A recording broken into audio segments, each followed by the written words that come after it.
రౌద్ర వీక్షణ లోచిని సర్వార్థ ప్రదాయనిగా పేరు పొందిన జోగులాంబాదేవి మన రాష్ట్రంలోని ఆలంపూర్లో ఆరాధనలు గైకొంటోంది. సతీమాత పై పంటి ఒరిసే ఈ పూజాస్థలి. మన రాష్ట్రంలోని శ్రీశైల శిఖరాన మల్లికార్జున స్వామి దేవేరిగా విరాజిల్లుతున్న భ్రమరాంబికాదేవి ఈ శక్తి స్వరూపిణి, కరుణారస వీక్షినిగా వన్నెకెక్కింది. దక్ష కుమార్తె కంఠసీమే ఈ క్షేత్రం. జోగులాంబా మహాదేవి రౌద్రవీక్షణలోచన అలంపురీ స్థితా మాతా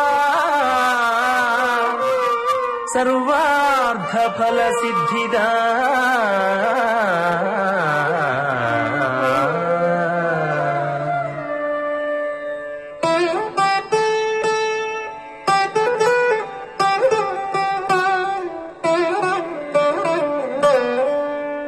శివ పార్శ్వస్థితా మాతా శ్రీశైల